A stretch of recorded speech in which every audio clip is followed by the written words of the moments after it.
ভারতীয় তৃণমূল কংগ্রেসের তরফ থেকে আপনাদের স্বাগত জানাচ্ছি এবং আপনাদের মাধ্যমে আমরা কিছু বক্তব্য বৃহত্তর নাগরিক সমাজের কাছে পৌঁছে দিতে চাইব। এখানে রয়েছেন বিশিষ্ট আইনজীবী, সাংসদ এবং লোকসভায় সর্বভারতীয় তৃণমূল কংগ্রেসের মুখ্য সচেতক কল্যাণ বন্দ্যোপাধ্যায় এবং আমি কুণাল ঘোষ।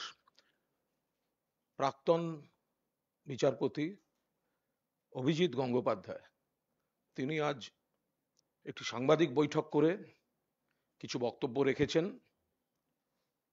সেই বক্তব্য সম্পর্কে আমাদের কিছু বলার রয়েছে। আমি খুব সংক্ষেপে কয়েকটা বিষয় আপনাদের সামনে এনে সবিস্তারে কল্যাণবাবু আপনাদের কাছে জানাবেন। প্রথম কথা, জাস্টিস গাঙ্গুলি তার কথা থেকে স্পষ্ট তিনি চেয়ারে বসে থাকাকালীন ছুটি নিয়ে নিজে থেকে বিজেপির সঙ্গে কথা বলতে গেছিলেন। এটা কি করে বিচার ব্যবস্থায় হতে পারে? যিনি তখনও চাকরি ছাড়েননি, তখনও ইস্তফা দেননি, তিনি বলেছেন আমি বিজেপিকে অ্যাপ্রোচ করেছি অথবা বিজেপি আমায় অ্যাপ্রোচ করেছে। But the talks were on when না তিনি চেয়ারে বসেছিলেন, তিনি ছুটি নিয়ে গেছেন। ছুটিটা বড় কথা নয়, অর্থাৎ বিচারপতির চেয়ারে বসে তার সরকার বিরোধী পর্যবেক্ষণ রায়গুলোর পলিটিক্যাল মার্কেটিং করে কেরিয়ার গড়ার জন্য বিজেপির সঙ্গে দরাদরি করতে গিয়েছেন চেয়ারে বসে থেকে। দুই, তিনি এই প্রথম কাউকে দেখা গেল যিনি একটি রাজনৈতিক দলে যোগদান ঘোষণার সময় আপাতত কথাটা বললেন। তিনি বলেছেন আপাতত আমি বিজেপিতে যোগ দিচ্ছি, অর্থাৎ এই দলের এবং এই নির্বাচনী ভবিষ্যৎ সম্পর্কে তিনি নিজেই নিশ্চিত নন। কেউ কোনোদিন কোনো দলে জয়েন করার মুহূর্তে আপাতত শব্দটা ব্যবহার করতে পারে না। 3 নম্বর হচ্ছে শুভেন্দু অধিকারীর কাগজে মুড়ে টাকা নেওয়ার নারদ মামলায় উনি প্রকাশ্যে বলেছেন ওটা কি ছিল, ওটা কি কাগজে মুড়ে, ওটা কি ছিল, ওটা কি টাকা, ওটা কি ঘুষ? পরিষ্কার বক্তব্য, আপনি তো কথায় কথায় সিবিআই বলেন, তো আপনি তো সিবিআই এর পরম ভক্ত, আপনি তো আজও কোনো বিষয়ে সিবিআই এর তদন্তর কথা বলেছেন, তাহলে শুভেন্দু তো সেই সিবিআই এর এফআইআর নেমড। তাহলে আপনি যে দলটায় যোগ দিচ্ছেন বিজেপি, সেই দলটাই তো এই ভিডিওটার ফুটেজটা বার করে শুভেন্দু অধিকারীকে চোর বলে সিবিআই চেয়েছিল। তাহলে সেই শুভেন্দু অধিকারী যখন গ্রেফতারি এড়াতে দলবদল করলো, আপনি কেন তদন্তের আগে আপনি ক্লিনচিট দিচ্ছেন কি করে? আপনি মুখে দুর্নীতির বিরুদ্ধে কথা বলছেন, কিন্তু আপনি রাজনৈতিক ক্ষমতার জন্য আপনি দুর্নীতির সঙ্গে আপোষ করছেন। আপাদমস্তক দুর্নীতিগ্রস্ত নারদার সিবিআই এর এফআইআর নেমড শুভেন্দু অধিকারীকে আপনি ক্লিনচিট দিচ্ছেন তদন্তের আগে। আপনি আজ আদালত অবমাননা করেছেন। আপনি আমাদের প্রিয় নেতা অভিষেক বন্দ্যোপাধ্যায়, বিশিষ্ট দক্ষ আইনজীবী, বর্ষিয়ান আইনজীবী কল্যাণ বন্দ্যোপাধ্যায়কে যে ভাষায় আক্রমণ করেছেন, সর্বভারতীয় তৃণমূল কংগ্রেসকে যে ভাষায় আক্রমণ করেছেন, পাশাপাশি আপনি বলেছেন যে কিভাবে বিচার করতে হয় আমি দেখিয়ে দিয়ে এসছি, এখন বাকি বিচারপতিরা ঠিক করবেন যে আমার মডেলে করবেন নাকি 100 বছর আগের পদ্ধতিতে করবেন। আপনি বিচার ব্যবস্থা এবং বিচারপতিদের অপমান করেছেন নিজের ইমেজ বিল্ডিং এর জন্য। আপনি তৃণমূলের মুখপাত্রদের বিরুদ্ধে অভিযোগ তুলেছেন যে বিচারের রায়ের নয়, বিচারকের সমালোচনা করা হয়েছে। আমি আনন্দের সঙ্গে জানাচ্ছি আজকে প্রমাণিত তৃণমূল সঠিক লোককেই আক্রমণ করেছিল। আপনার আজকের প্রেস কনফারেন্স প্রমাণ করে দিচ্ছে যে তৃণমূলের মুখপাত্ররা সঠিক লোককে আক্রমণ করেছিলেন, যার মুখোশের আড়ালে আসল মুখ সিপিএম চিনতে পারেনি, কংগ্রেস চিনতে পারেনি, কিন্তু তৃণমূল কংগ্রেস চিনতে পেরেছিল। আমি অভিজিৎ গঙ্গোপাধ্যায়কে জিজ্ঞাসা করতে চাই, আপনি তো ক্যান্ডিডেট হবেন। অভিজিৎ বাবু, ক্যান্ডিডেট হওয়ার সময় আপনাকে একটা এফিডেভিট দিতে হবে। কল্যাণদা এফিডেভিটের আইনের খুঁটিনাটি সব বলে দিতে পারবেন। সারা ভারতবর্ষে বিজেপির যে সাংসদরা আছেন এবং যারা হবেন, তাদের এফিডেভিটের অপরাধের অংশ যদি একজনেরও ক্রিমিনাল লিস্ট থাকে এফিডেভিটে, আপনার সাহস হবে বলার যে আমি এই পার্টির হয়ে ভোটে লড়বো না?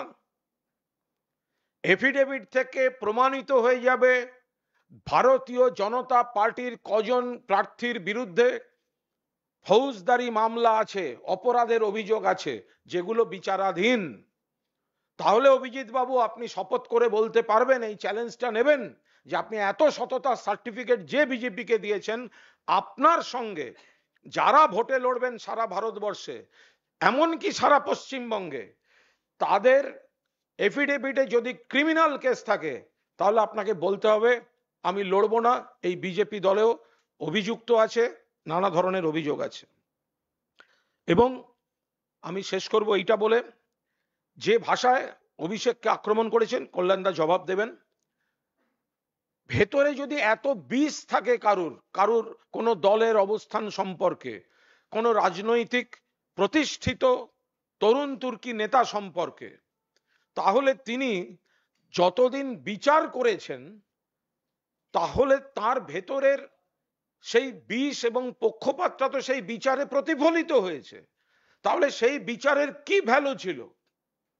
যে ভাষায় উনি আজকে বিষোদ্গার করলেন, এবং প্রথম রাজনীতিবিদ হিসেবে প্রথম সাংবাদিক সম্মেলনে যেভাবে অসহিষ্ণু হয়ে বুদ্ধদেব ভট্টাচার্য বা অন্য কিছু স্বৈরাচারী মনোভাবের লোকদের মতো আপনি অসন্তোষ প্রকাশ করেছেন, যে আপনি কোন কোন হাউসের, আপনি ফিট নন, আপনি অমুক, এত অসহিষ্ণুতা যদি প্রথম দিন প্রথম সাংবাদিক বৈঠকে সাংবাদিকদের প্রতি দেখা যায়, সেটা তো খুবই দুর্ভাগ্যের। আমি অনুরোধ করছি বিশিষ্ট আইনজীবী সাংসদ কল্যাণ বন্দ্যোপাধ্যায়, তাকেও আজ আমাদের নেতা অভিষেক বন্দ্যোপাধ্যায়ের পাশাপাশি, আমাদের দলের পাশাপাশি কল্যাণ বন্দ্যোপাধ্যায়কেও কুরুচিকর ভাষায় ব্যক্তিগত স্তরের আক্রমণ করেছেন অভিজিৎ গঙ্গোপাধ্যায়। আমি কল্যাণদাকে অনুরোধ করছি বলার জন্য। নমস্কার। দেখুন, আমি অনেক দিন ধরেই বলে আসছি যে প্রাক্তন বিচারপতি অভিজিৎ গঙ্গোপাধ্যায় রাজনৈতিক পক্ষপাত দুষ্ট হয়ে বিচার করছেন, এবং সে কথা আজকে প্রমাণিত যে ওনার টার্ম শেষ হওয়ার আগে রিজাইন করে উনি ভারতীয় জনতা পার্টিতে জয়েন করতে যাচ্ছেন। দীর্ঘদিন ধরে ওনার রাজনৈতিক সংস্রব ছিল, এবং তাই জন্য উনি রাজনৈতিক চিন্তাভাবনা নিয়ে সমস্ত মামলা ডিসাইড করেছেন। ওনার যত জাজমেন্ট বা অর্ডার দিয়েছে তার 85% মামলা হয় ডিভিশন বেঞ্চ, না হলে সুপ্রিম কোর্ট সেটা সাইড করে দিয়েছে। আপনারা দেখাতে পারবেন না যে উনি এই বিচার নিয়োগ দুর্নীতি ছাড়া কোনো মামলায় কোনো জাজমেন্ট দিয়েছে যে জাজমেন্ট রিপোর্টেড জাজমেন্ট হিসেবে হয়েছে। ওনার একটা জাজমেন্ট দেওয়ার, জাজমেন্ট যাকে বলে, অর্ডার নয়, জাজমেন্ট দেওয়ার যোগ্যতাই কোনোদিন ছিল না, যোগ্যতাই নেই। উনি বিচার ব্যবস্থার একটি কলঙ্ক হয়ে গেছিলেন, উনি বিচার ব্যবস্থার কলঙ্ক। উনি যেভাবে রাজনৈতিক উদ্দেশ্য নিয়ে সমস্ত করেছেন তা কোনো বিচার ব্যবস্থা কলঙ্ক। এর আগেও আমি বলেছি, প্রেসেও বলেছি, যে উনি কলকাতা হাইকোর্টের ডিগনিটিকে নষ্ট করেছেন। এমন সব প্রেস কনফারেন্স করেছেন তাতে উনি কলকাতা হাইকোর্টের ডিগনিটিকেও নষ্ট করেছে। এই প্রথম বোধহয় কোনো কলকাতা হাইকোর্টের থেকে কোনো মামলাতে অভিজিৎ গঙ্গোপাধ্যায় যে সমস্ত জাজমেন্ট দিয়েছে, হয় চিফ জাস্টিস অফ ইন্ডিয়ার বেঞ্চ তার ঘর থেকে মামলা ট্রান্সফার করেছে, না হলে বিচারপতি অনিরুদ্ধ বোস এবং আরেকজন বিচারপতি ছিল সুপ্রিম কোর্টের, তারা তার ঘর থেকে ম্যাটার ট্রান্সফার করে অন্য কোর্টে চিফ জাস্টিস ক্যালকাটা হাইকোর্টকে বলেছে যে অন্য বেঞ্চ গঠিত করে সেই মামলা শুনানি হোক। তাহলে সুপ্রিম কোর্টও জানে যে উনি কি ধরনের বিচার করেন। উনি বিচার ব্যবস্থার মধ্যে যখন বিচার করছিলেন তখন উনি যাকে তাকে যা ইচ্ছে ভাষায় কথা বলতো। পাড়ার যেমন মস্তান, পাড়ার যেমন রকবাজরা থাকে না, সেই পাড়ার মস্তান পাড়ার রকবাজদের মতো কথা বলতো। বলে এই কলারটা ধরে তুলে নিয়ে আসো, ওই গুন্ডাটাকে ধরে তুলে নিয়ে আসো, উনি জাস্টিস মহেশ্বরী সুপ্রিম কোর্টের জজ, সুপ্রিম কোর্টের জাজের জাস্টিস মহেশ্বরীর বিরুদ্ধে কোর্টের মধ্যে বলেছিলেন, সেগুলো সমস্ত সুপ্রিম কোর্টে কিন্তু প্লেস করা আছে। উনি জাস্টিস মহেশ্বরী রিটায়ার করার পরে উনি বলেছিলেন সিবিআই এর অর্ডার দিচ্ছি ওনাকে অ্যারেস্ট করার জন্য, পরে আবার পিছিয়ে যায়। উনি সুপ্রিম কোর্টের একজন আইনজীবীকে, কুণাল চ্যাটার্জিকে অর্ডার দিয়ে বলেছিল সিবিআই দিয়ে ওকে অ্যারেস্ট করাও আজকে রাত্রের মধ্যে, সেই অর্ডার কিন্তু উনি সই করতে সাহস পাননি, সে অর্ডার উনি সই করতে সাহস পাননি। উনি আমাদের খুব আইনজীবী হিসেবে খুব প্রসিদ্ধ আইনজীবী, আপনারা জানেন তার নাম, সারা ভারতবর্ষ জানেন, মুকুল রোদগি। মুকুল রোদগির নামে কোর্টের মধ্যে যা ইচ্ছা তাই যা ইচ্ছা ভাষায় বলেছিল। মুকুল রোদগি একবার ওনার বিরুদ্ধে বলেও ছিলেন সুপ্রিম কোর্টে, তারপর থেকে উনি থেমেই ছিলেন। কিন্তু ওনার অভ্যাসই হচ্ছে সবসময় যাকে ইচ্ছে যা ইচ্ছা কমেন্ট করা। উনি অরুণাভ ঘোষকে যা তা বলেছেন, উনি কোর্টে আমাকে যা তা বলেছেন, উনি আমাদের যে অ্যাডভোকেট জেনারেল, সেই অ্যাডভোকেট জেনারেলকে কি ভাষায় কথা বলেছিল, যে জানি আপনি কার বুট পায়ে জিভ লাগিয়ে আপনি অ্যাডভোকেট জেনারেল হয়েছেন। তাহলে ওনার মান, ওনার যে ওনার শিক্ষা, ওনার সংস্কৃতি সম্পূর্ণভাবে প্রমাণিত হয় যে ওনার শিক্ষা সংস্কৃতি নিয়ে। উনি আমার সম্বন্ধে বলেছেন আমার অরিজিন কি, তাই তো? কিন্তু তাহলে তো আমার বাবা মাকে নিয়ে প্রশ্ন তুলছে, আমার ফ্যামিলি নিয়ে প্রশ্ন তুলছে। তা যে লোকটা আমার বাবা মাকে নিয়ে প্রশ্ন তোলে, আমার ফ্যামিলি নিয়ে প্রশ্ন তোলে, তার শিক্ষা সংস্কৃতি কোন জায়গায় গেছে আপনারা জানেন? তার শিক্ষা এবং সংস্কৃতি কোন জায়গায়? কি করে এই লোকটা বিচারপতি হিসেবে ছিল? আমার আপব্রিঙ্গিং নিয়ে কোশ্চেন করছেন? আরে আমার আপব্রিঙ্গিং নিয়ে নিজেকে দেখুন, নিজেকে আয়নায় দেখুন। আপনি কে? আপনি নিশীথ অধিকারীর জুনিয়র ছিলেন, সিপিএম এর ঘরানায় বড় হয়েছেন, সিপিএম এর দয়া দাক্ষিণ্যে বিভিন্ন প্যানেলে ঢুকেছিলেন, সিপিএম এর দাক্ষিণ্যে আপনি এসএসসি লয়ার হয়েছিলেন, স্কুল সার্ভিস কমিশনের লয়ার হয়েছিলেন। বিকাশ দা আমার বিরোধী দল হতে পারে, কিন্তু বিকাশ দা প্রচুর ওকে সাহায্য করেছে। ও পুরোটাই সিপিএম এর হাত দিয়ে তৈরি, সিপিএম এর দয়া দাক্ষিণ্যে ও তৈরি। আর আজকে এসে উনি বিজেপিতে চলে গেছেন। উনি আসলে একটি প্রাক্তন খরমুজ বিচারপতি, ভেতরটা লাল, বাইরেটা হচ্ছে ওর গৌরিক, খরমুজ, একদম খরমুজ বিচারপতি। ওনার 56 বছর বয়সে যদি কোনো আইনজীবী হাইকোর্টের জজ হয়, বুঝতেই পাচ্ছেন তার জ্ঞানগম্যি কোথায় ছিল। তাও তো তোর দু একটা বন্ধু বান্ধব সেই সময় হাইকোর্টের জজ ছিল বলে কলেজিয়ামে ওর নাম রেকমেন্ড করেছে। 56 বছর বয়সে একটা হাইকোর্টের জজ হয়, কেউ হয় কখনো? এমন কোনো মামলা নেই যে মামলা ও আর্গুমেন্ট করেছে, যে আর্গুমেন্টে জাজমেন্ট রিপোর্টেড হয়েছে। আবার এমন কোনো মামলা নেই যে মামলাতে ও জজ হিসেবে জাজমেন্ট দিয়েছে, জাজমেন্ট রিপোর্টেড হয়েছে। কলকাতা হাইকোর্টের সবচেয়ে অপদার্থ বিচারপতি যদি কেউ থেকে থাকেন, তার নাম ছিল প্রাক্তন বিচারপতি অভিজিৎ গঙ্গোপাধ্যায়, যে রাজনীতিটাকে, পুরো রাজনৈতিক ফায়দাটাকে তুলেছেন, পুরো রাজনৈতিক ফায়দা তুলে উনি যা ইচ্ছা করেছেন। উনি একজন মহিলা মিডিয়া পার্সন, একটা চ্যানেলের, সেই মহিলা মিডিয়া মহিলাকে, সাংবাদিক, ওনার কোর্টে থাকতেন, মানে যখন সব সাংবাদিকরা থাকতো, কোনো একটা রিপোর্টিং ওর কোর্টে হওয়ার জন্য উনি ওকে থ্রেট করে দিয়েছেন ফোনে। শুধু থ্রেট করা নয়, ওনার হাউসকে ফোন করে ওদের যেন টপ যা থাকে, এডিটার না সাব এডিটার, তাকে বলেছিল ওকে চাকরি থেকে বাদ দিতে হবে। উনি সেই রেঞ্জে গেছেন। উনি সিবিআই দের রাত্রি 8টা সাড়ে 8টার সময় ডেকেছিলেন। একটা সিবিআই এর 7 থেকে 8 জনের টিম ছিল। সেই 7 থেকে 8 জন টিমের মধ্যে 2 জন অফিসার ছিল যারা হাজবেন্ড অ্যান্ড ওয়াইফ।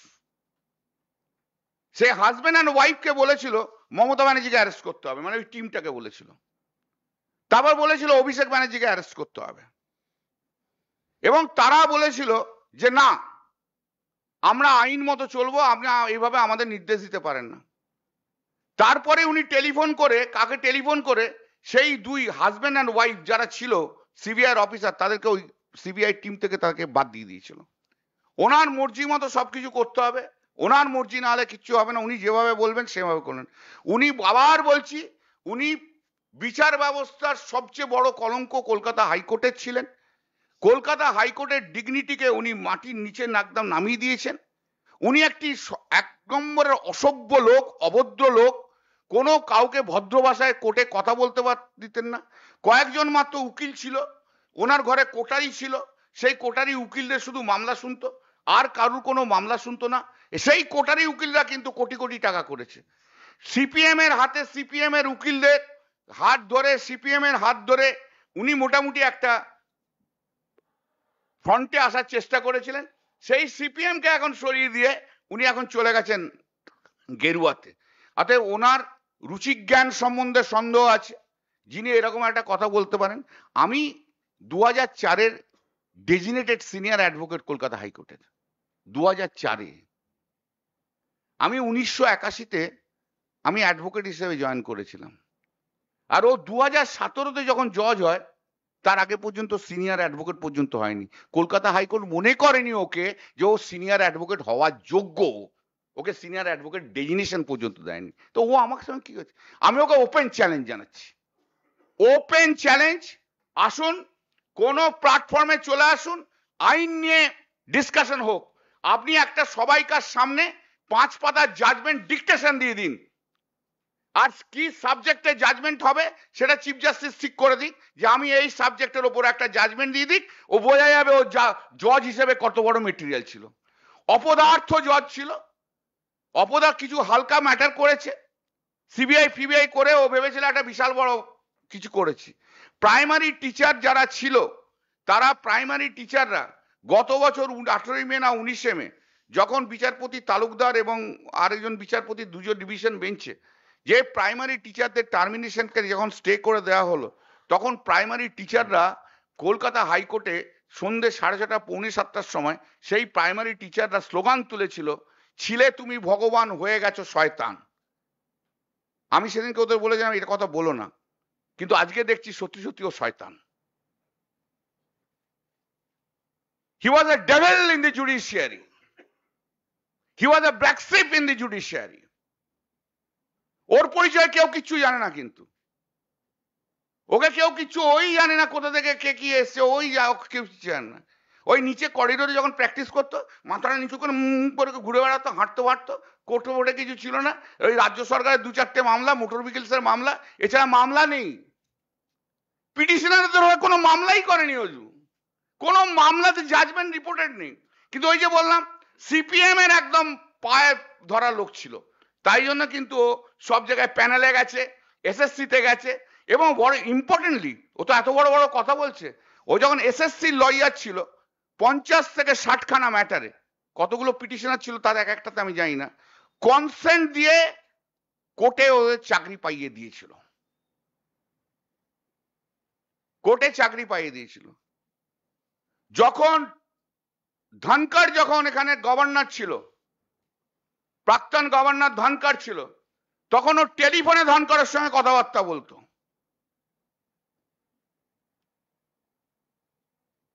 ও এখন শুভেন্দু অধিকারীর পায়ে ধরে ভারতীয় জনতা পার্টিতে গেছে, একদম শুভেন্দু অধিকারী পায়ে ড্রাইভ মেরে দিয়েছে। ও নিজের কেরিয়ার তৈরি করার জন্য শুভেন্দু অধিকারী পাটা ধরে নিয়েছে, তাই জন্য ও শুভেন্দু অধিকারীর মধ্যে ভগবান দেখতে পাচ্ছে, ওর মধ্যেই ও ভগবান দেখতে পাচ্ছে। আর শয়তান কি করে ভগবান দেখবে বলুন? শয়তান, শয়তানের চোখে যে ভগবান হয়, সে তাহলে কি হতে পারে আপনারা নিজেরাই বুঝে নিন। তা ওই একটা অ্যাটাক করেছে, ও তো সবাইকে অ্যাটাক করে, আমাকে অ্যাটাক করাটা নতুনত্ব কিছু নয়। বাড়িতে চাপ, 1 মাস আগেও কার্ল মার্কসের ছবি টাঙানো ছিল, এখন দেখবেন যেন হয়তো কার্ল মার্কসের ছবি সরিয়ে দিয়ে নরেন্দ্র মোদীর ছবি টাঙিয়ে বসে আছে, জান দেখুন, আগে কার্ল মার্কসের ছবি টাঙানো ছিল। আর একটা বড় কথা বলে দিই, এতটাই যখন অ্যাটাক করেছে তখন তো একটা কথা বলতেই হবে, না বললে হবে না। ওর বউ কেন ওকে ছেড়ে দিয়ে চলে গেছিল?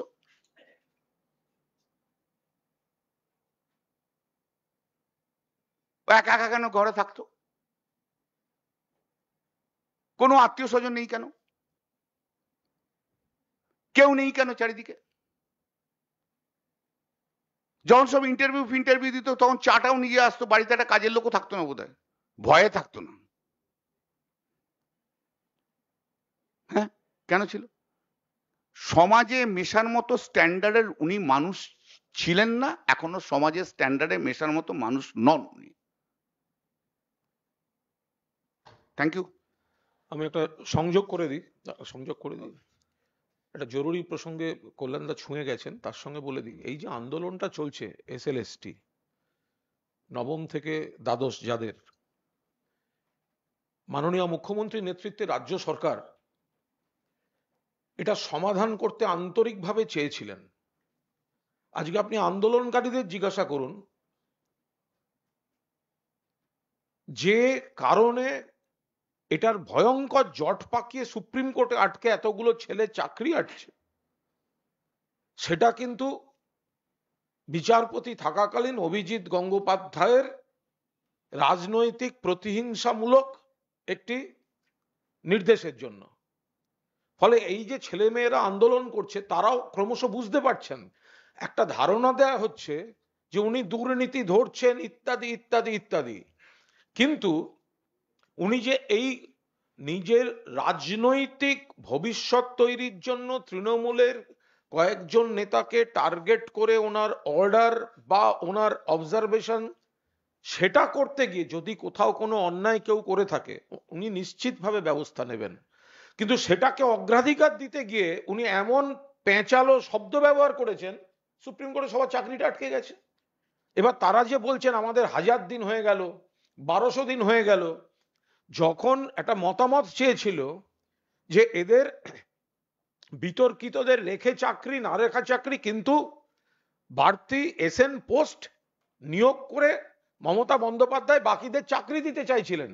উনি এসএন পোস্টটাকে স্যাংশন না দিয়ে রাজনৈতিকভাবে কি করে তৃণমূলকে হেনস্থা করা যায় সেটা করতে গিয়ে কয়েক হাজার ছেলেমেয়ের ভবিষ্যৎ রাস্তায় বসিয়ে দিয়েছেন, যারা প্রথমে এটাকে দুর্নীতির বিরুদ্ধে লড়াই ভাবছিল, আজকে প্রমাণিত হয়ে গেল যে নিজের রাজনৈতিক কেরিয়ারের জন্য তিনি কখনো এই হাজার হাজার ছেলেমেয়ের স্বার্থকে বলি দিয়েছেন, কখনো অভিষেক বন্দ্যোপাধ্যায়কে আক্রমণ করেছেন, কখনো কল্যাণ বন্দ্যোপাধ্যায়কে আক্রমণ করেছেন, কখনো সর্বভারতীয় তৃণমূল কংগ্রেসকে আক্রমণ করেছেন। উনি বলেছেন যে উনি জিতবেন, তৃণমূল নাকি উঠে যাবে, এরম 26-এ উঠে যাবে, এরকম অনেক ব্যক্তি যাতায়াত করবে। আপনাকে কয়েকদিন বাদে ওই মহামহিম থেকে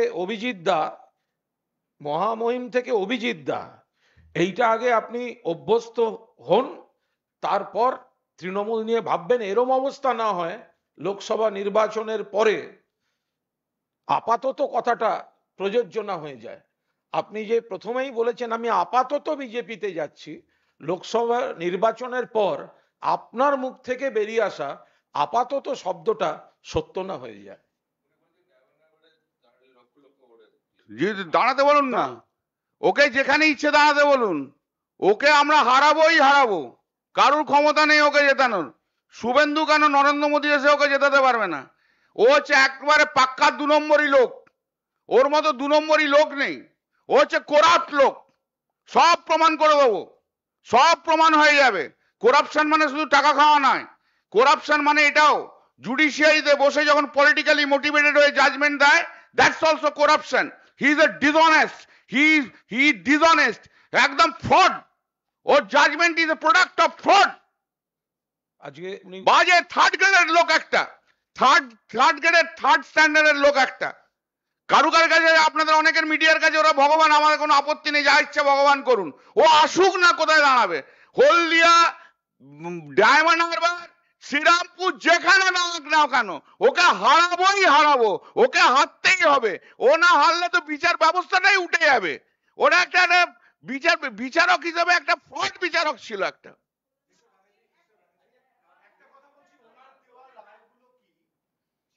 করবার কোনো জায়গা আছে? মানে যেহেতু উনি এখন একটা রাজনৈতিক অবস্থান নিয়েছেন, অর্থাৎ এখন যখন আপনারা বলছেন তাহলে উনি যে রায়গুলো দিয়েছেন যার জেরে বিভিন্ন সেগুলো কি চ্যালেঞ্জ করবার কোনো আইনি প্রভিশন আছে? 85% judgement and order have been set aside. ওনার 85% judgement order high appeal court নাহলে সুপ্রিম কোর্ট সেট অ্যাসাইড করেছে। 15% এর মতো আছে যেগুলো পেন্ডিং রয়েছে, সেখানে গিয়ে নিশ্চয়ই আমরা পয়েন্ট নেব যে পলিটিক্যালি মোটিভেটেড, সেটা নিঃসন্দেহে নেবো। আবার কোর্ট কি ডিসাইড করবে তাই হবে।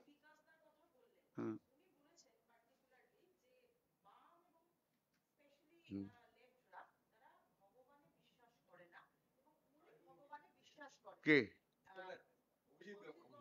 কবে থেকে করতে আরম্ভ করলো? আরে কবে থেকে করতে আরম্ভ করলো? আগে তো কোর্টে বলতো আমি ভগবানে বিশ্বাস করি না, আবার কবে থেকে বিশ্বাস করলো? বিজেপিতে যাওয়ার পর থেকে। বললাম না, ও যে কি জিনিস সব বুঝতে পারবে। এবার তো আসবে কাছে, দূর থেকে দেখতে তো, দূর থেকে দেখতে অনেক কিছু ভালো লাগে, এবার যখন কাছে আসবে না তখন বুঝতে পারবে কি জিনিস ও। এবার তোমাদেরও গালাগাল দেবে, চিন্তা করার কিছু কারণ নেই। কে ওর মনে করাতে কিছু এসে যায় না তো। ও কে হরিদাস পাল যে ও মনে করলো কি না করলো তাতে কিছু এসে যায়? সে তো বাংলার মানুষ ভোট দিয়ে জিতিয়েছে, ওকে ডেমোক্রেসি থেকে বিশ্বাস করে না, তাও করে না। ও তো ডিক্টেটরশিপে বিশ্বাস করে, তাই জন্য তো নরেন্দ্র মোদীর দলে গেছে। ভারতবর্ষে পশ্চিমবাংলার মানুষ এতগুলো লোককে জিতিয়েছে, পশ্চিমবাংলার মানুষ তৃণমূল কংগ্রেসে এতগুলো সাংসদ দিয়েছে, পশ্চিমবাংলার মানুষ মুখ্যমন্ত্রী তৈরি করেছে। ও হরিদাস পাল কে বলার? তৃণমূলে আছে কি না আছে? আরে বললাম না, ভুসি মাল একটা, একবারে ভুসি মাল। দেখতে থাকো দেখতে থাকো, দূর থেকে দেখেছো, বড্ড ভালো লেগেছে, কেউ কিছু বলতে পারতো না, কন্টেন্ট হতো না। এইবারে দেখবে ওর শিক্ষা দীক্ষা রুচি সব একদম পরিষ্কার হয়ে যাবে। এক নম্বরের ভুসি মাল, দু নম্বরই মাল, একদম পুরো দু নম্বরই মাল। কথাই ভালো করে বলতে পারে না। ও ইংরেজিতে বলুক না 1 ঘন্টা কথা, ও 45 মিনিট 1 ঘন্টা ভালো করে স্পিচ দিক না একটা। দেন বলো, দিতে বলো না ওকে। 4 বার না করে কি বলছো? আমি দেখো না তুমি করবে, আর কিছু করতে পারো না। দেখো এইবার তো কাছে আসবে, একদিন তো দূর থেকে দেখেছো, দূর থেকে দেখেছো। সেই যেমন মা দুর্গাকে মঞ্চে তুলে দেখাতে দেয় না, সেই তো দুর্গা দেখেছো আর কি, বা মাইলট করেছো ভয়কে। এবার তো কাছে আসবে, তোমাদের কাছের মানুষ হবে না, কিছু কিছু সাংবাদিকের বড্ড কাছের মানুষ। তবে হ্যাঁ, দুর্ভাগ্য একটা জিনিস, সত্যি একটু একটু কষ্ট পাচ্ছে বেশ কিছু সাংবাদিকের, কলকাতা হাইকোর্টে কাজ কিন্তু কমে গেল। Mr. Banerjee, Mr. Banerjee, I've got two questions. I am just giving in English first. Let me tell. Let me.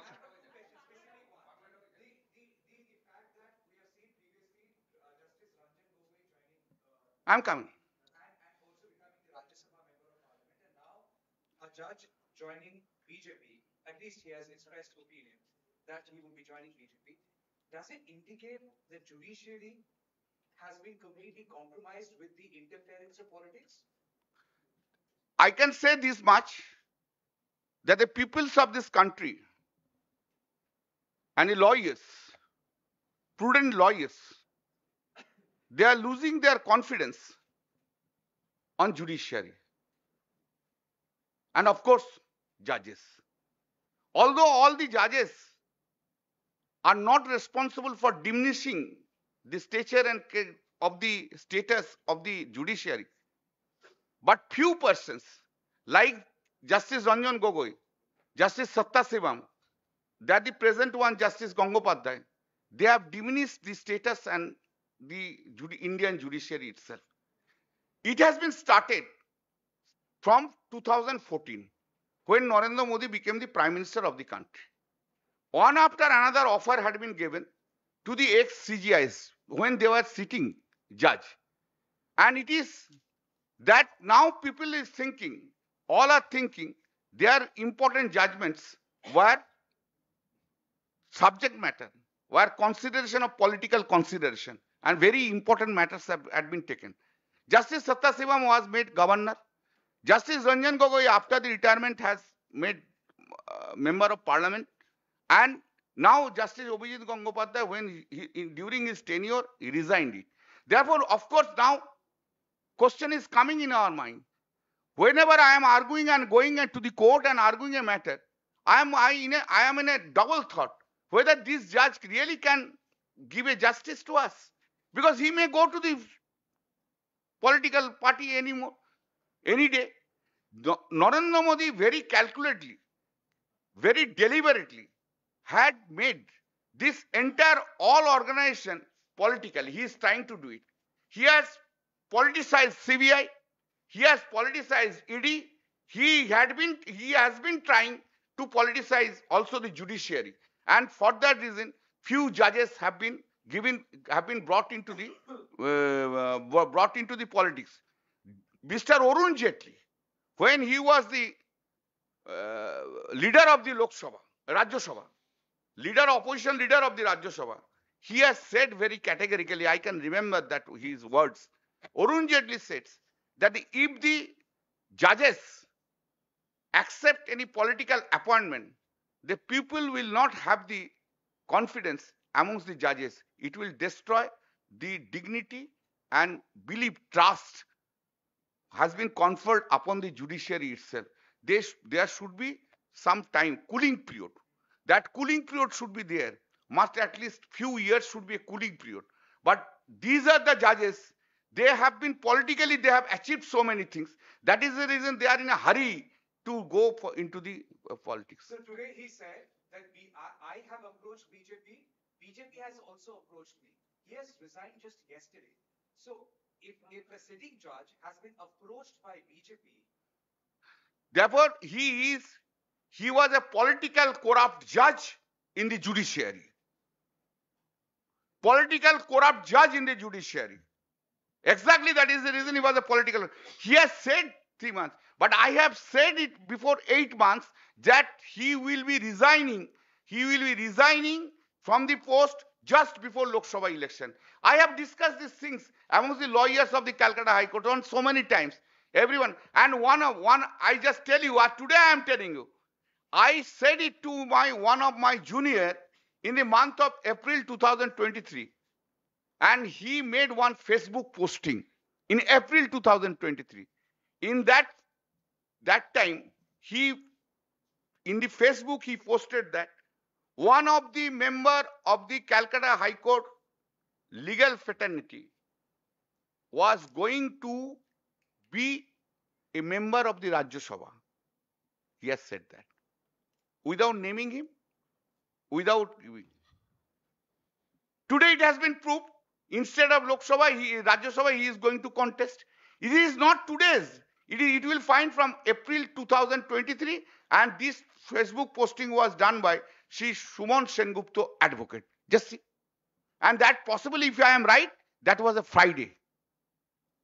উনি মহিলাদের সম্মান ইত্যাদি নিয়ে অভিজিৎ বাবু আরেকটা কথা আমি বলে দিই, আরেকটা কথা বলে দিই, বলতে বলতে আমি চলে গেছিলাম, সরি।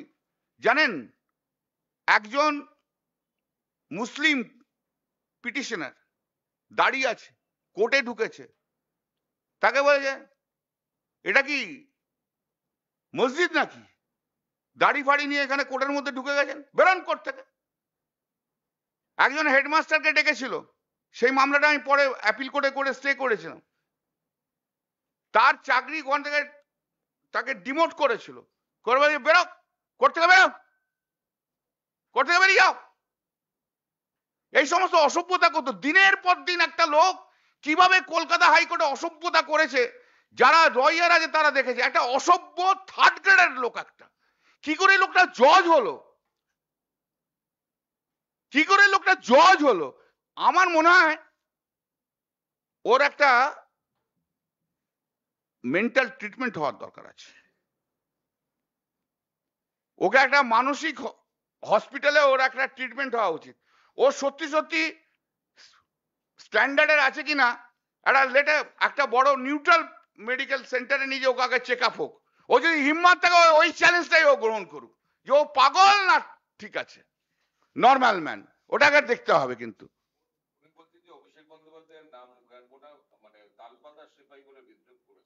শুনুন, অভিষেক বন্দ্যোপাধ্যায় যে স্টেচারে আজ চলে গেছে না, সেই স্টেচারে যে ওর রাজনৈতিক বাবারা এখন যারা আছে না, তারা অভিষেক বন্দ্যোপাধ্যায়কে ভয় খায়। ঠিক আছে, যে ঠিক আছে জান, শুনে নিন, ভয় খায়। রাজনীতিতে অভিষেক বন্দ্যোপাধ্যায় প্রতিষ্ঠিত পশ্চিমবাংলায়। পশ্চিমবাংলা ছেড়ে দিন, অভিষেক বন্দ্যোপাধ্যায়ের নেতৃত্বে ভারতবর্ষের বুকে, দিল্লির বুকে গত বছরে যে আন্দোলন হয়েছে, দিল্লিতে এমন আন্দোলন কখনো হয়নি। আমাকে এখনকার গভর্নর যিনি আছেন, তিনি আমাকে দার্জিলিংয়ে বলেছিলেন যে আমি অভিষেক বন্দ্যোপাধ্যায়কে দেখে আমার মনে পড়ে সেই পুরনো দিনের কথা, যখন মুলায়ম সিং যাদব যুব নেতা ছিল, যখন শারদ পাওয়ার যুবক বয়সের নেতা ছিল, যখন মমতা বন্দ্যোপাধ্যায় যুব নেত্রী ছিল। এটা কিন্তু আমাকে এখনকার যে গভর্নর তিনি আমাকে কিন্তু বলেছিলেন। অভিষেক বন্দ্যোপাধ্যায়ের মধ্যে প্রচুর সম্ভাবনা, তাই ভয় এত। কেন? কেন একটা ছেলের পিছনে এত বড় লাগতে হচ্ছে? কেন একটা ছেলের পিছনে বিজেপিকে পুরো নেমে পড়তে হচ্ছে? কেন একটা ছেলের জন্য নির্মলা সীতারামনকে পার্লামেন্টে স্টেটমেন্ট করতে হচ্ছে? কেন একটা ছেলের জন্য বারবার ইডি সিবিআই কে ডাকা হচ্ছে? কেন একটা ছেলের জন্য বারবার ডায়মন্ড হারবার নিয়ে অ্যাটাক করা হচ্ছে? কখন অ্যাটাক করে, কখন বলে, যখন তার মধ্যে ভায়াবিলিটি থাকে। কিন্তু অভিষেককে এইভাবে নষ্ট করা যাবে না। অভিষেকের গায়ে এতটুকু আঁচড় ওরা কাটতে পারবে না। বললাম তো, ওর রাজনৈতিক বাবারা এখন যারা আছে, ও তো অনেকগুলো রাজনৈতিক বাবা এখন অনেকগুলো হয়েছে। একটা তো পা ধরে পড়ে রয়েছে, আরো এদিক ওদিক রয়েছে, কেউ কেউ আবার কনস্টিটিউশনাল পোস্টেও বসে রয়েছে, কেউ বাজাতে পারবে না। অভিষেক বন্দ্যোপাধ্যায় হাত দেয়া, ও যখন জজ ছিল চেষ্টা করেছিল অভিষেককে অ্যারেস্ট করে ঢোকানোর, পারেনি।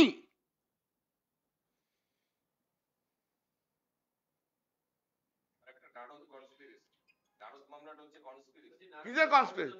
কেন ওখানে শুভেন্দু আছে বলে? মানে কত বড় 2 নম্বরই লোক বলো, এর চেয়ে 2 নম্বরই লোক কিছু নেই। ওসব করাপশন না, ও নিজেই করাপ্টেড, আমি তো বলছি। জানি না এখন শুভেন্দুর কাছ থেকে কত টাকা খেয়েছো। আর একটা হচ্ছে যে এটা তো বিজেপি এনেছিল। আজকে উনি যে নারদটা নিয়ে হঠাৎ ক্লিন চিট দিতে নেমেছেন শুভেন্দু অধিকারীকে, আর ওনারই তো প্রিয় সিবিআই, উনিই তো কথায় কথায় সিবিআই ডাকেন, সিবিআই দেন। তো এখন সেই সিবিআই এর এফআইআর নেমড হচ্ছে শুভেন্দু অধিকারী।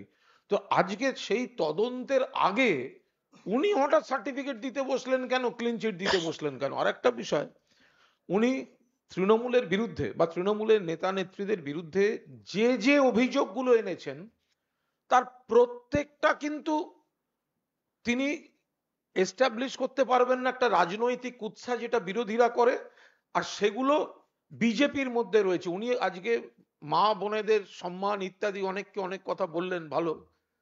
তো অভিজিৎ বাবু আপনি কি তো ওকে বলো না মণিপুরে যাক। না ব্রিজভূষণের পাশে বসে দেখবেন কেমন লাগে? অভিজিৎ গঙ্গোপাধ্যায়কে অনুরোধ করব, ব্রিজভূষণ আমাদের সোনার মেয়ে, কুস্তিগির, সাক্ষী মালিকরা, শ্লীলতাহানির অভিযোগ, বিজেপির সাংসদ, দিনের পর দিন তারা রাস্তায় আন্দোলনে, কোথায় থাকে আপনার বিবেক? সেই ব্রিজভূষণ যেখানে বসে আছে আপনি সেই দলে, সেই ব্রিজভূষণের পাশে বসার স্বপ্ন দেখছেন, আর আপনি বলবেন যে আপনি হচ্ছেন বিবেকের ভূমিকায় অভিনয় করছেন? এ হতে পারে না।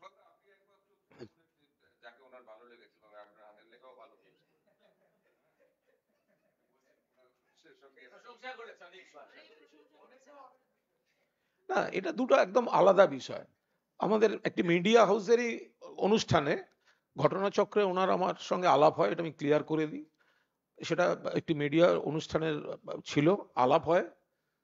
উনি খুব রসিকতা করে আমার সঙ্গে সুন্দর করে কথা বলেন, আমিও কথা বলি, এবং সৌজন্য দেখিয়ে উনি বলেছিলেন এরপরে কখনো হাইকোর্টে এলে আপনি আমার মানে জানাবেন। আমি এরপর যখন হাইকোর্টে গেছিলাম, আমার হাতে প্রায় ঘন্টা দেড়েক সময় ছিল, আমি একটা ইনফরমেশন দিয়েছিলাম, উনি সঙ্গে সঙ্গে ডেকে নেন। আমরা অনেক বিষয়ে কথা বলেছি, কিন্তু আমার একটা মিলছে না, সেটা যেহেতু ব্যক্তিগত স্তরের, সেটা আমি আর প্রকাশ্যে এখন বলতে চাই না। আমি এইটুকু অবাক হয়ে যাচ্ছি যে উনি তো অভিষেকের গুণমুগ্ধ ছিলেন, তাহলে হঠাৎ উনি কি করে অভিষেককে এত আক্রমণ করছেন? এর পেছনে কি রহস্য আছে আমি এটাই বুঝতে পারছি না। বাকি ওনার সঙ্গে শিল্প সাহিত্য সংস্কৃতি নিয়ে উনি আমার লেখা কাগজে পড়েন, আমি সেটা শুনে আমার ভালো লেগেছে, আমি বই পাঠিয়ে দিয়েছি, এরকম কোনো বিষয় না। এবং উনি যদি বিজেপিতে যোগ না দিতেন, হয়তো আমি আমার নতুন বইগুলো নিয়ে ওনার সঙ্গে দেখাও করতে যেতাম। কিন্তু উনি অভিষেক যে নতুন প্রজন্মের মধ্যে এত ভালো উঠে আসছেন, মানে অভিষেকের গুণমুগ্ধ ছিলেন। সেখানে রাতারাতি কোন কারণে যে হঠাৎ সেটা হয়তো বিজেপিতে যেতে হচ্ছে বলে, বা একটা কোনো আমাকে এমপিটা হতে হবে, আমাকে বিজেপিতে যেতে হবে। আর একটা হচ্ছে অভিষেকের তরফ থেকে, ওটা কল্যাণদা বেটার বলতে পারবে, ওনার কোর্টে বসে উনি মুখপাত্রদের আক্রমণ করেছেন। কেন? আমরা মুখপাত্ররা সবাই, মানে যারা মুখপাত্র এখন আছেন বা যারা আগে ছিলেন, তারা যারা, যে ওনাকে কেন আক্রমণ করা হয়েছে। কিন্তু বিষয়টা হচ্ছে উনি কখনো ওনাকে তো বারবার বলা হয়েছে উনি কোনো মামলা করছেন, মামলার রায় দেবেন ইত্যাদি। উনি তো উদ্দেশ্য প্রণোদিতভাবে আমাদের পার্টি, আমাদের নেতা, আমাদের নেত্রী এই জড়িয়ে বারবার বারবার এই কথাগুলো বলেছেন। সেইখান থেকেই এই প্রবলেমগুলো তৈরি হয়েছে। আর একটা হচ্ছে অভিষেক ওনার এই ধরনের কিছু মন্তব্যের বিরুদ্ধে সুপ্রিম কোর্টে গিয়েছে, সেটা কিন্তু এখনো পেন্ডিং আছে। অভিষেক কিন্তু বিচারপতি হিসেবে অভিজিৎ গঙ্গোপাধ্যায়ের ভূমিকা চ্যালেঞ্জ করে সুপ্রিম কোর্টে গিয়েছেন। সেই মামলার ফয়সালা হয়নি, তার আগে উনি রণে ভঙ্গ দিলেন। আমি যদি ভুল না করি, কল্যাণ একটু বলে দাও এটা। না, আমি একটু কুণাল যা বললো, কুণাল তো একরকমের ইন্টারপ্রিটেশন দিল, আমার ইন্টারপ্রিটেশনটা ওই যে কুণাল সম্বন্ধে যে প্রশ্নটা করলে একটু অন্যরকম আছে। সেটা হচ্ছে ইন্টারপ্রিটেশনটা হচ্ছে ও একটি কিন্তু ঝান্টু জিনিস, অভিজিৎ গঙ্গোপাধ্যায় একটি ঝান্টু জিনিস। ও জানে যে কুণালকে যদি আমি একটুখানি বেশ পটি পাটি রাখি তাহলে হয়তো অ্যাটাকটা আমার কম হবে। কুণাল ভালো, কুণাল ভালো, কুণাল ভালো, ওর এইটাই হচ্ছে প্রসিডিওর। এই যেমন হাইকোর্টে গেলে, ওর কোর্টে গেলে ও কি বলতো আমাকে, আপনাকে আমি ভীষণ শ্রদ্ধা করি, আমি আপনার কাছে আইন শিখছি, আপনি যখন আর্গুমেন্ট করেন আপনি আরো আসুন, আমি আপনার কাছে শ্রদ্ধা করি। কারণ যে যাতে না বেশি ঝাড়ি, ও ঝাড়কে খুব ভয় খায়। এবারে রাজনীতিতে এসে পলিটিক্যাল খাওয়া, এবার একদিন তো বলতে পারিনি অনেক কিছু, আর তো কন্টেম্প হবে না। না এখন হ্যাঁ 420 লোক একদম, ও জানে ও ঝান্টু, এক পুরো ঝান্টু। কুণালকে একটুখানি ঠিকঠাক করে সেট করে রাখতো, যাতে কুণাল আবার প্রেসে যে আবার উল্টো পাল্টা বেশি না বলে দেয়। কুণাল তো খুব স্ট্রেট কাট কথা বলে, তা যাই হোক কুণালেরও একটা, যাই হোক যদি না বলে। এটা এটা এখন একটা পরিষ্কার কথা যে একটা ব্যক্তিগত যোগাযোগ পরিচয় এটা আলাদা, কিন্তু কেউ যদি আমার যেটা অস্তিত্ব, আমার যেটা পরিবার, সর্বভারতীয় তৃণমূল কংগ্রেস, আমার নেত্রী মমতা বন্দ্যোপাধ্যায়, আমার নেতা অভিষেক বন্দ্যোপাধ্যায়, আমার দাদা কল্যাণ বন্দ্যোপাধ্যায়, তাকে যদি কেউ রাজনৈতিক মঞ্চ থেকে আক্রমণ করে, ব্যক্তি আক্রমণ করে, কুৎসা করে, তখন আমি নিশ্চিতভাবে তাকে সমান ভাষাতেই আমি সেটা ফেরত দেব। তার মানে এই নয় যে সেখানে আমি না না, তুমি বিগলিত হওনি, ও বলছি যে ও হচ্ছে জান্টু জিনিস। ও একটু মানে সেট করে করে, লাইন করে করে, ও তো লাইন বাজলো।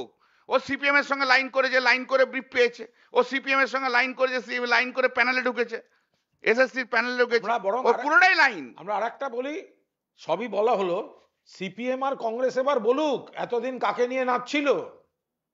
সিপিএম আর কংগ্রেস, আমি গর্ব করে বলছি, তৃণমূল দল এবং তৃণমূলের মুখপাত্ররা যাদের উনি বারবার অ্যাটাক করেছেন, আজ প্রমাণিত হয়ে গেছে তারা সঠিক লোক চিনেছিল এবং আসল লোককে আক্রমণ করেছে, যে মুখোশ পরা ভারতীয় জনতা পার্টি। আজকে তো সিপিএম কংগ্রেসকে বলতে হবে, বিকাশ বাবু আর বিকাশ বাবুর সঙ্গে যারা থাকেন তাদের বলতে হবে রোজ টিভিতে গিয়ে বড় বড় করে তৃণমূলকে গালাগালি। আর অভিজিৎ গঙ্গোপাধ্যায়কে যখন আমরা সমালোচনা করেছি তখন আমাদের বলা হয়েছে এই করা হচ্ছে, ওই করা হচ্ছে, বিচারপতিকে ইয়ে করা যায় না। সিপিএম আর কংগ্রেস আজকে কৈফিয়ত দিক যে তারা তাদের যাকে নিয়ে মাতামাতি করছিল, তারা আজকে তারা কি বলবে। Thank you. Thank you.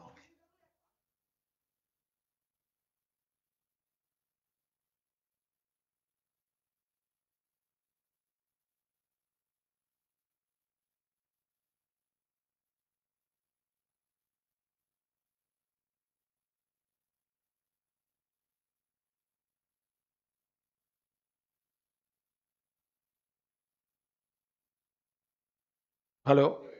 না, ওটা তো ওটা নিয়ে কোনো মন্তব্য করব না, ওটা তো প্রশাসন, রাজ্য সরকারের ব্যাপার। আর কোর্টের ব্যাপার হচ্ছে, কোর্টের বিভিন্ন স্তর থাকে, কোনো একটা জায়গায় রায় হয়েছে, আইনে অবকাশ আছে যে তার ঊর্ধ্বতর যে আদালত সেখানে যাওয়ার, এগুলো সরকার প্রশাসন দেখছে, এক্ষুনি এই নিয়ে কোনো মন্তব্য নেই।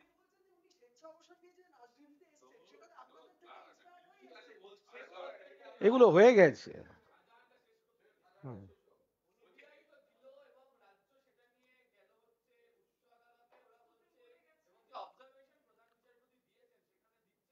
রাজ্য পুলিশের এত অতিরিক্ত ইচ্ছা কেন, কেন তদন্ত করতে চাইলো, ডেডলি ওয়েপন নিয়ে পরিকল্পনা করে মারধর করা হয়েছে, এগুলো উল্লেখ করা হয়েছে অবজারভেশনে। এই নিয়ে কোনো মন্তব্য করব না, এটা আদালতের বিষয়টা, শুনানির বিষয় রয়েছে, যারা রাজ্য সরকারের প্রতিনিধি তারা দেখছেন। আরেকটা হচ্ছে যে ইলেকশন কমিশন বক্তব্যে বলছেন এবার থেকে জেলাতেও ইডি এবং কেন্দ্রীয় গোয়েন্দা ইলেকশনের কাজে তারা ইনভলভ থাকবে, নজরদারি করবে। হঠাৎ করে প্রার্থীদের বিষয় বা ইলেকশনে ইডি কে জেলায় দেওয়ার কি প্রয়োজন হলো বা কেন্দ্রীয় গোয়েন্দাদের? এটা অত্যন্ত আপত্তিকর। তার কারণ হচ্ছে ইলেকশনটা ইলেকশন কমিশন করবে। যেভাবে কেন্দ্রীয় সরকার এজেন্সিকে বিরোধী দলকে দমন পীড়নের জন্য রাজনৈতিক উদ্দেশ্য প্রণোদিতভাবে ব্যবহার করছে, সিবিআই, ইডি, এনআইএ ইত্যাদি, নির্বাচনে সেখানে যদি এজেন্সিকে ব্যবহার করা হয় নির্বাচন কমিশনের কাজে, কেন সেটা মানে কোন কারণে, কিসের জন্য? কমিশনের যে স্ট্রাকচার, তাতে তো যে জিনিসগুলো ধরার তারা মনে করলে তাদের হাতে ক্ষমতা রয়েছে, সেখানে হঠাৎ কেন্দ্রীয় এজেন্সি লাইক ইডি তাদের ব্যবহার করা, এটা বৃহত্তর কোনো পরিকল্পনা, বৃহত্তর কোনো ষড়যন্ত্র মাথায় না থাকলে এটা হয় না।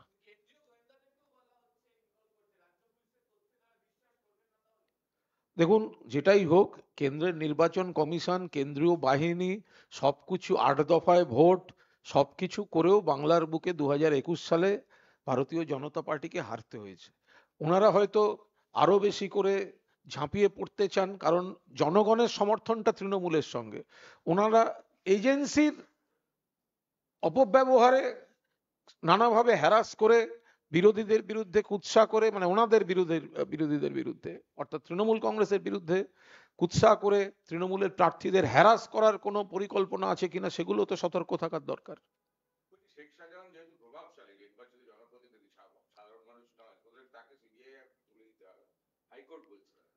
এটা নিয়ে কোনো মন্তব্য করব না। ইতিমধ্যেই যা যা করার আমাদের সরকার প্রশাসন তারা খতিয়ে দেখছেন, ফলে এখানে দলের আলাদা মন্তব্যের এই মুহূর্তে অবকাশ নেই।